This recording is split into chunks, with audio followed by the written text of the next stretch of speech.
Assalamualaikum warahmatullahi wabarakatuh.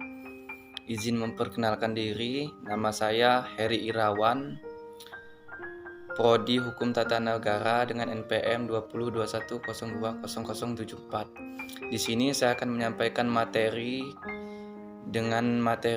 awal mula dan tujuan manusia diciptakan untuk memenuhi tugas mata kuliah akhlak dan tasawuf. Untuk mempersingkat waktu, langsung saja saya bacakan pengertian manusia. Manusia dalam pandangan kebendaan materialis hanyalah merupakan sekepal tanah di bumi. Manusia dalam pandangan kaum materialisme tidak lebih dari kumpulan daging, darah, urat, tulang, urat-urat darah dan alat pencernaan. Akal dan pikiran dianggapnya barang benda yang dihasilkan oleh otak. Dalam pandangan Islam, manusia itu makhluk yang mulia dan terhormat di sisinya, yang diciptakan Allah dalam bentuk yang amat baik. Manusia diberi akal dan hati sehingga dapat memahami ilmu yang diturunkan Allah, berupa Al-Quran menurut sunnah Rasul, dengan ilmu manusia mampu berbudaya.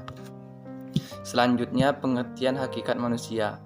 Manusia adalah makhluk ciptaan Allah yang paling mulia di antara makhluk ciptaannya. Oleh sebab itu, manusia diharuskan mengenal siapa yang menciptakan dirinya sebelum mengenal lainnya. Hakikat manusia adalah antara lain makhluk yang memiliki tenaga dalam yang dapat menggerakkan hidupnya untuk memenuhi kebutuhan-kebutuhannya. Yang kedua, makhluk yang dalam proses menjadi berkembang dan terus berkembang, tidak pernah selesai tuntas selama hidupnya.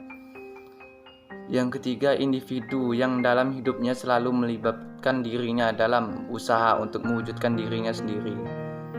Dan yang terakhir adalah makhluk Tuhan, yang berarti ia adalah makhluk yang mengandung kemungkinan baik dan jahat.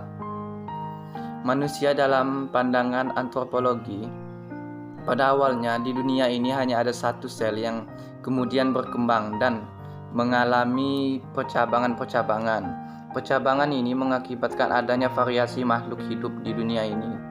Menurut Charles Darwin, dalam teori evolusinya, manusia merupakan hasil evolusi dari kera yang sangat lama, mengalami perubahan secara bertahap dalam waktu yang sangat lama. Dalam perjalanan waktu yang sangat lama tersebut terjadi seleksi alam. Semua makhluk hidup yang ada saat ini merupakan organisme-organisme yang berhasil lolos dari seleksi alam dan berhasil mempertahankan dirinya.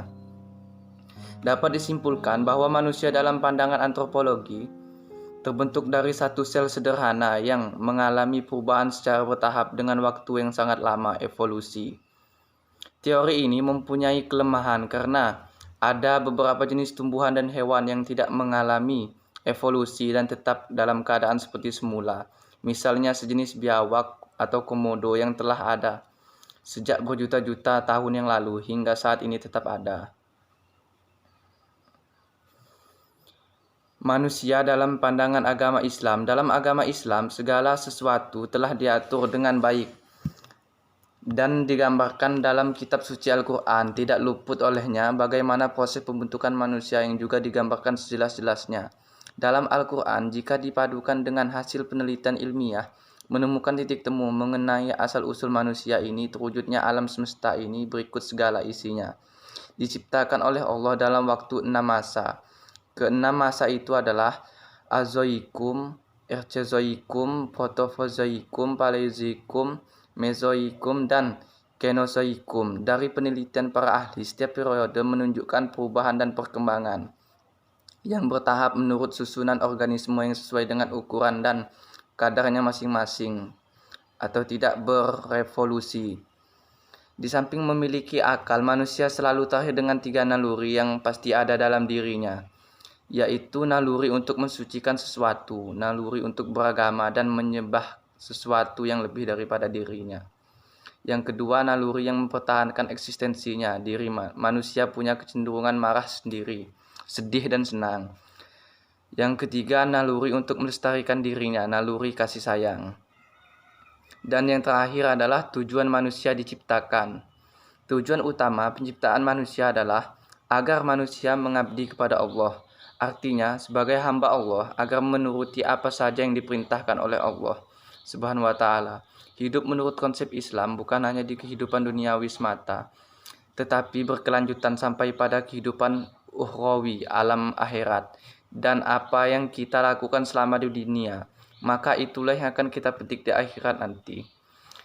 Yang kedua, hidup di dunia ini merupakan terminal dari perjalanan kehidupan manusia yang panjang. Mulai dari alam arwah, alam arham, alam dunia, alam barzah, dan berakhir di alam akhirat. Dan untuk bisa berakhir dengan happy ending, salah satunya adalah dengan mendapatkan ridho Allah Subhanahu wa Ta'ala. Dan inilah yang menjadi tujuan hidup manusia, yaitu mencari ridho Allah Subhanahu wa Ta'ala yang direalisasikan dalam bentuk perjuangan menjalankan tugas dan fungsi gandanya tersebut. Dan selanjutnya saya akan membacakan ayat 3 ayat sebagai tugas tambahan dari mata kuliah akhlak dan tasawuf. Dalam hal ini tasawuf termaktub dalam surat Al-A'la ayat 14 ke 15.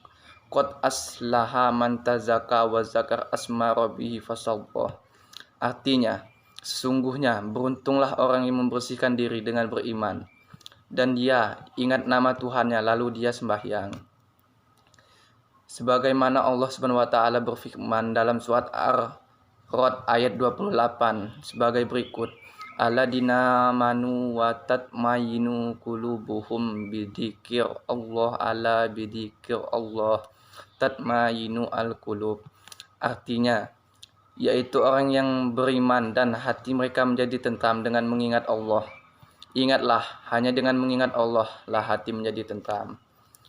Yang terakhir adalah surat Al-Baqarah ayat 115. Walillahi masliku wal mahribu fainamatu walu fasamau waslallahi inalaha wasanalimun.